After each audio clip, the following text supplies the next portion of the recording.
하루하루 일하면서 보내기 바쁘고 분주하기만 한 현대인들. 점차 자기 자신에 대해 생각하는 것마저 잊고 사는 것 같습니다.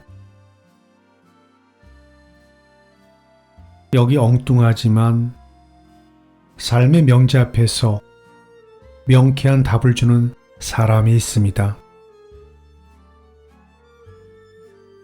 잠깐 하던 일 또는 업무를 중단하고 당신 안의 고민을 그에게 물어보십시오. 마음의 위안을 얻을 것입니다.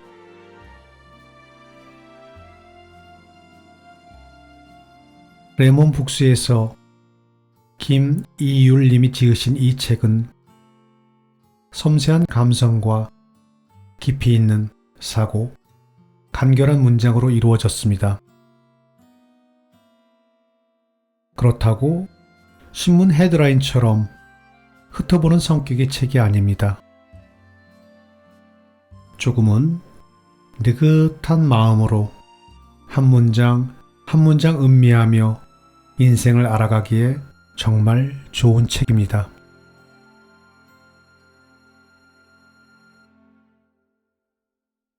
안녕하세요.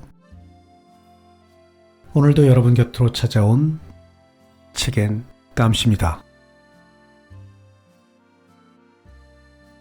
오늘은 감정을 읽어주는 어른 동화라는 작품을 가지고 나왔습니다.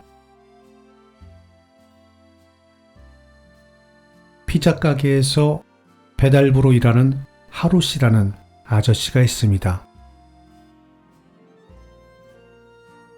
상냥하면서 관대하고 심지어는 바보스럽기까지 한 하루씨에게 사람들은 삶과 인생에 대한 답을 물어옵니다. 공터에서 놀고 있는 어린 소녀, 친구를 떠나보낸 중년 신사, 아기 아빠가 된 젊은 남자,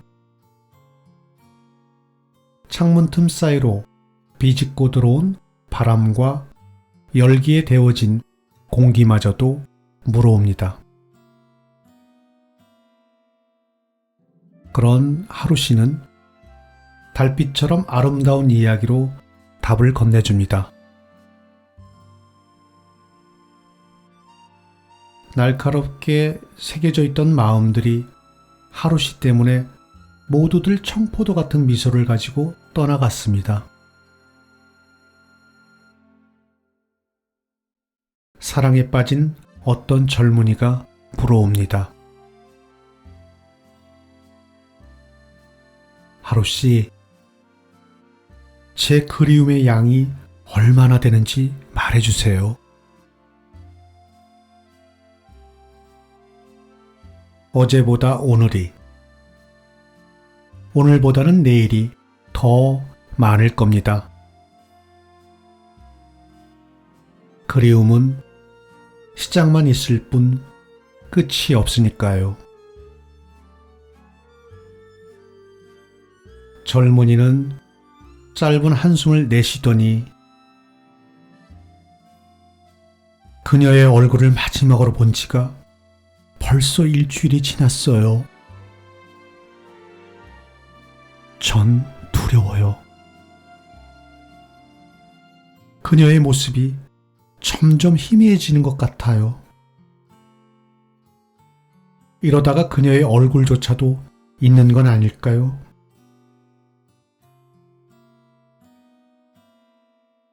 잊어버리세요.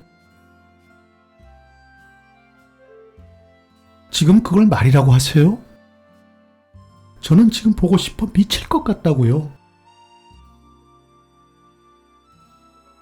하루씨는 지그시 눈을 감으며 말했습니다. 잊어야지 마음속으로 다짐하면서 두 눈을 감아보세요. 그럼 그녀의 희미한 얼굴이 금세 당신 앞에 선명한 모습으로 나타날 테니까요. 눈을 감으며 나타나는 게 바로 그리움이에요.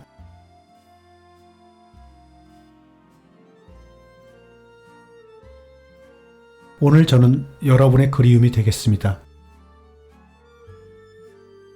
그럼 청포도 같은 미소를 머금는 하루 씨의 동화 같은 이야기로 들어가 보시겠습니다. 오늘도 저와 함께 끝까지 해주십시오.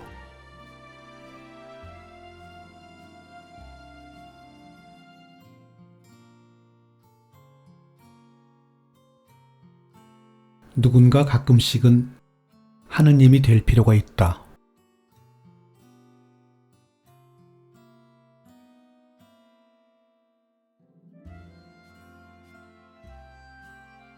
열린 창으로 들어온 햇살이 마치 물고기 비늘처럼 반짝거렸다.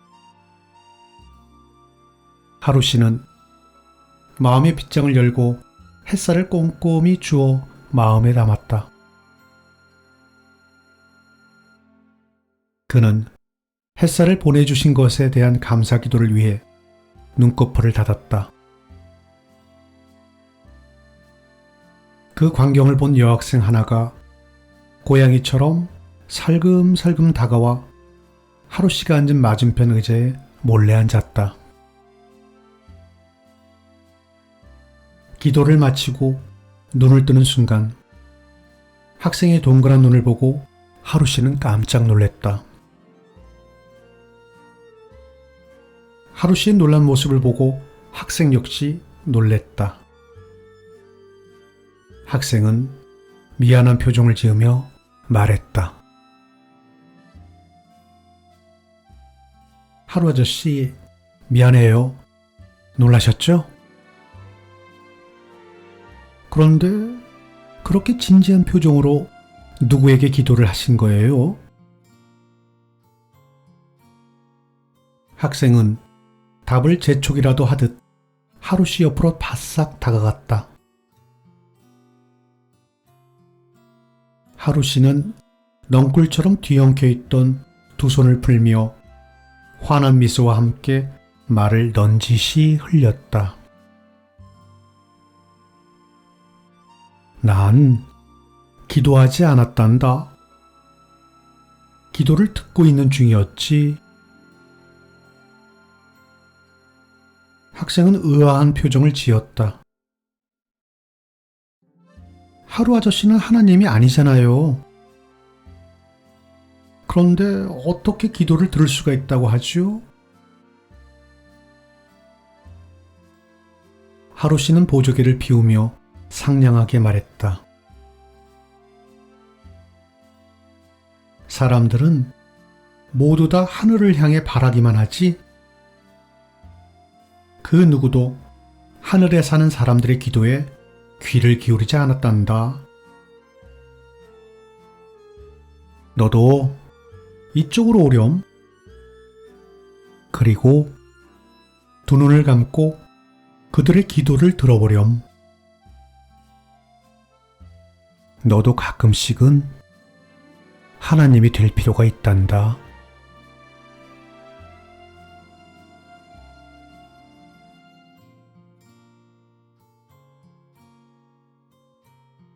위대한 죽음보다 소중한 건 사소한 실천.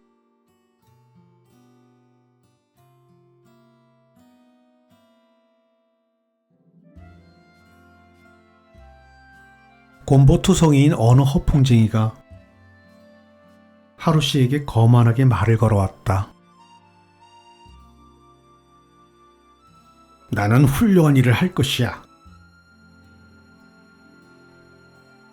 나는 죽음을 맞이하면 의학 발전을 위해 의대생들에게 기꺼이 장기를 기증할 것이네.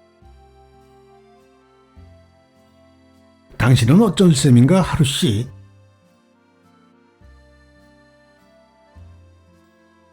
하루 씨는 그 사람의 혀를 믿을 수가 없었다. 하지만 딱히 응수할 말을 찾지 못했다. 그런데 때마침 밖에 헌혈차가 길 가장자리에 멈춰섰다. 하루 씨는 그 사람의 손목을 끌어당기며 말했다. 헌혈한 지 벌써 2주일이 지났군요. 저랑 같이 헌혈하러 가시죠. 머리야. 내가 만성 빈혈이라서.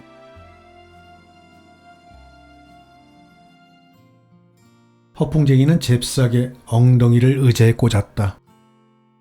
마치 대못으로 박은 듯. 하루 씨는 그동안 모았던 헌혈 증서를 꺼내 그 사람에게 건네며 말했다. 위대한 죽음보다 소중한 건 작은 실천이에요. 당신의 빈혈 앞에 이 작은 선물이 침묵으로 다가갔으면 좋겠네요.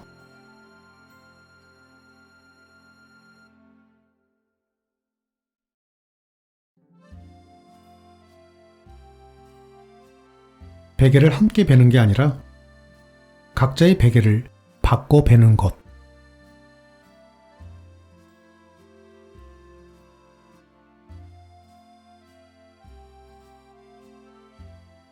은행잎 2장이 리본처럼 팔짱을 끼고 바람의 등에서 미끄럼을 타고 있었다. 거리에는 군데군데 은행잎이 두엄처럼 모여 앉아 소꿉장난을 하고 있었다. 가을 거리는 현기증이 나도록 노랬다.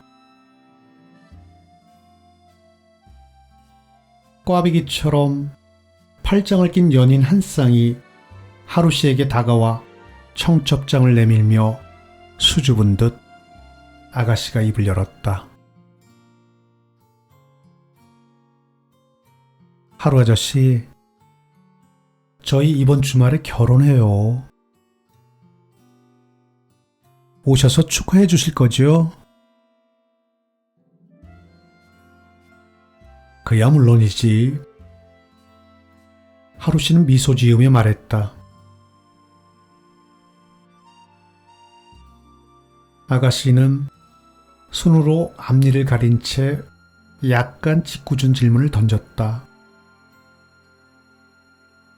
그런데 왜 아저씨는 여태 혼자 사시죠?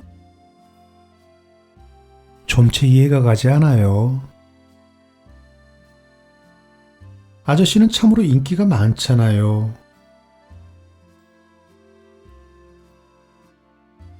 하루 씨는 그저 침묵으로 답변을 대신했다.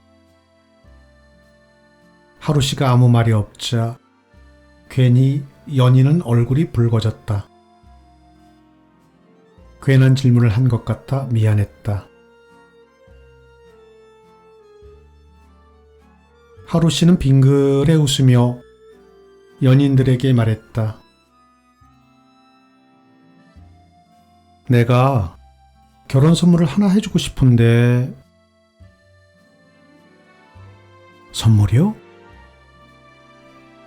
혹시 생각해 놓으신 선물이라도 있나요?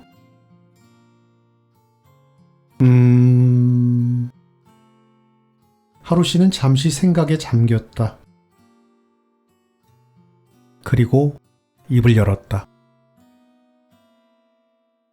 그래, 그게 좋겠다.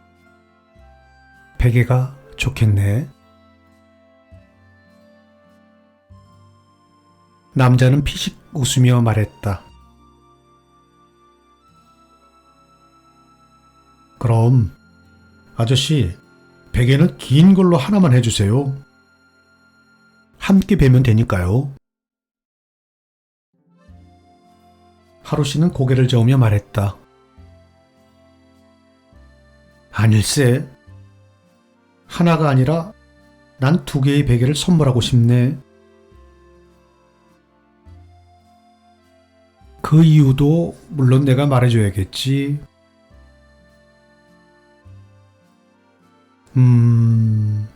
부부란 하나의 베개를 조금씩 나눠 베는 게 아니야.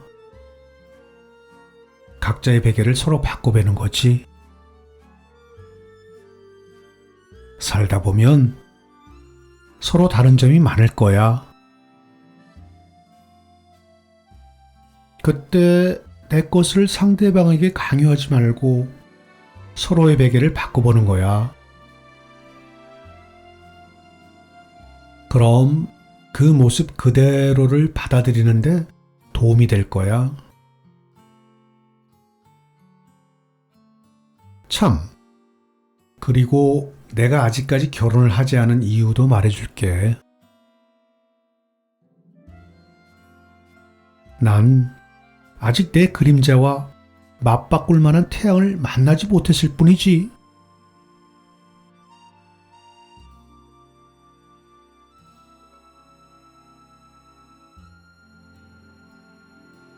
고인을 마음에서 지운다는 건 두 번 매장하는 것이다.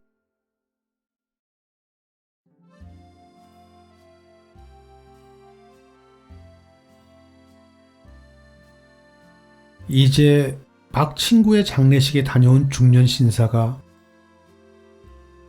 벌판에 서 있는 허수아비처럼 두 팔을 축 내려뜨린 채 피잣집으로 들어왔다.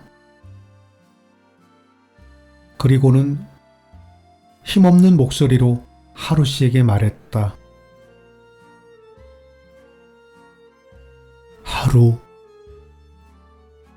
이 마음으로는 도저히 내 중심을 찾지 못할 것 같아서 자네에게 왔네. 그렇게 밝고 건강하던 그 친구가 나에게 먼저 손을 흔들다니.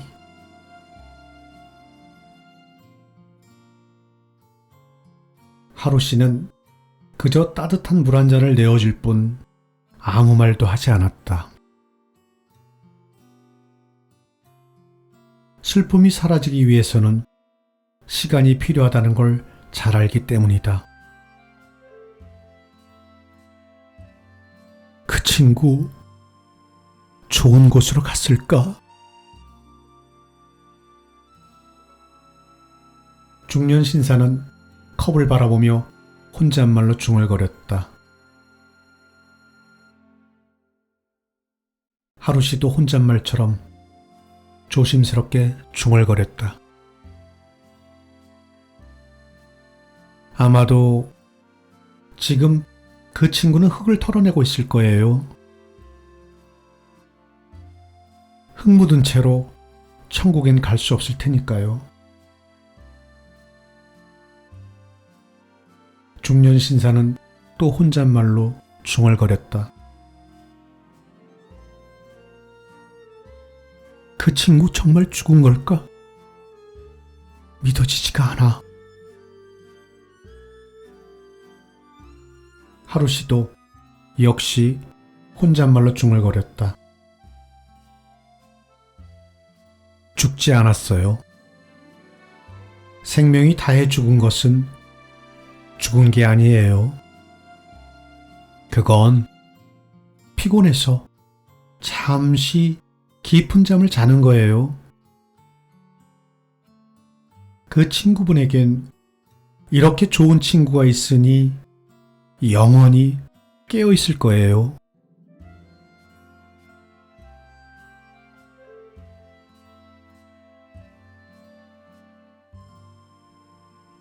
과거를 행복하게 여기면 스스로 현재를 불행하게 만드는 것.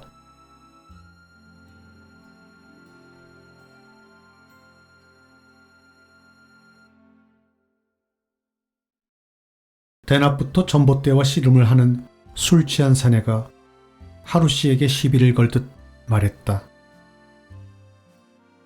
하루 씨, 당신은 정말 행복한 사람이야? 그런데 내 인생은 왜 이렇게 불행한 거지?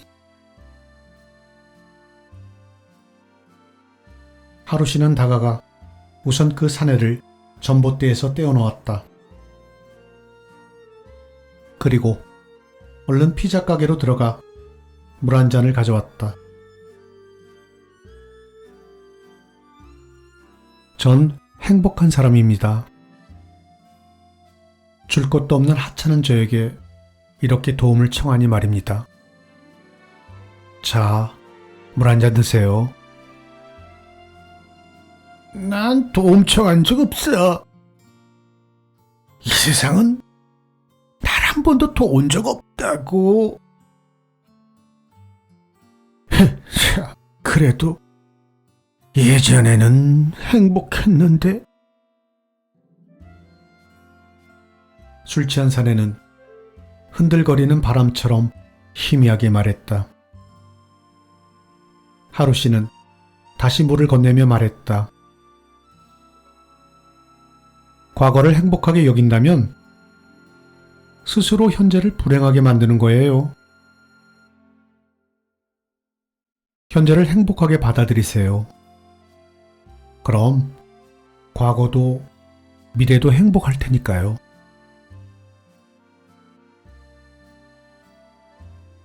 술 취한 사내는 웃음인지 울음인지 알 수 없는 표정으로 하루 씨에게 말했다.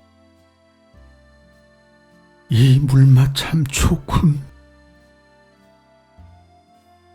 지금처럼만 행복했으면 좋겠는데. 하루 씨는 미소 지으며 말했다. 그래요. 그러면 돼요. 물도 행복하고 당신도 행복하고 그리고 나도 행복해요.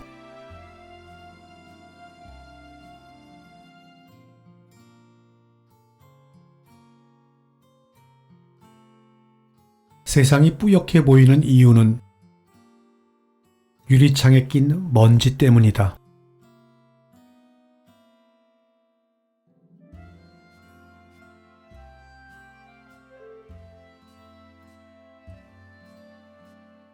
볼이 토실토실한 여학생이 하루 씨를 찾아왔다. 여학생은 하루 씨에게 말했다. 제 마음에 들지 않는 친구가 있어요. 왜 저는 모든 사람을 사랑할 수 없는 걸까요?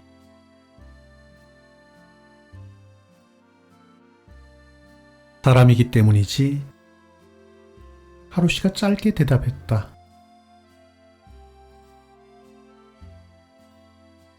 그럼 나도 사람인걸? 내 팔로 껴안을 수 있는 사람은 고작 한두 명에 불과하지. 하루 씨는 팔을 벌리며 대답했다. 언젠가 하루 아저씨는 모두를 사랑한다고 그랬잖아요. 이상해요. 하루 아저씨가 노를 미워한다는 사실이요. 그리고 좋아하는 사람이 고작 한두 명이라니. 여학생은 입술을 실룩거렸다. 하루 씨는 작은 목소리로 말했다. 팔이 짧으니까. 대신 눈으로 사랑하지. 아침에 일어나 창문을 보기 전에 매일 아침 나는 유리창을 닦는단다. 유리창에 먼지가 끼면 세상 모든 것이 먼지로 보이거든.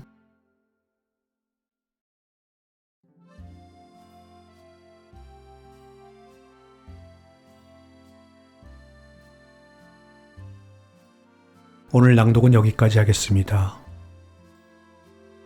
오늘도 저와 함께 끝까지 해주셔서 감사합니다.